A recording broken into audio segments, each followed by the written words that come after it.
乡亲啊，咱继续来关心其他的新闻。最近这个国内民生的物价一直在起，主计长来表示，由这个消费者物价指数加上这个失业率所造成的痛苦指数，可能会突破到6%，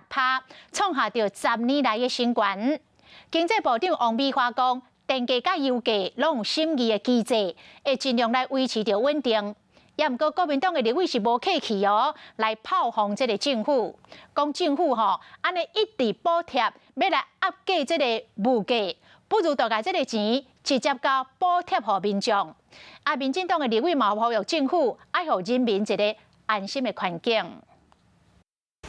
两肉、鱼仔米到油电民生用品，因为国际原物料价上涨悬，价上嘛对咧变贵。主计长朱立伦昨讲，2020年 GDP 来到4%，不过消费者物价指数年增率大概是2.48%，失业率超3.6%，两个加起来，通货指数来到6.08%，是10年以来新高。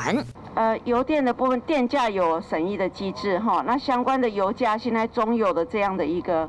稳定的机制，目前呢还在持续用这样的机制来稳定相关的这个油价。政府有伫咧稳定民生物品的价数，农委会嘛一直制作补贴，互猪仔、鸡仔卵的价数卖去甲收过限，不过痛苦指数压袂落来，想要民众感受会到，恐惊真难。那政府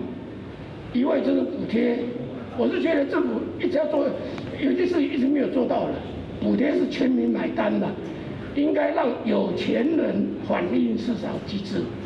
让一般的普罗大众能够政府补贴。所以我们也呼吁了政府要加速来抑制这个物价的一个成长同时给予人民比较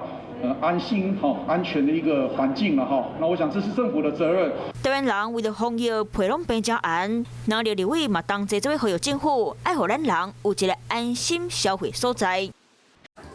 华视新闻看起来，赶快订阅我们的华视新闻 YouTube 频道，欢迎按赞、订阅、开启小铃铛，最新最及时的资讯要提供给你。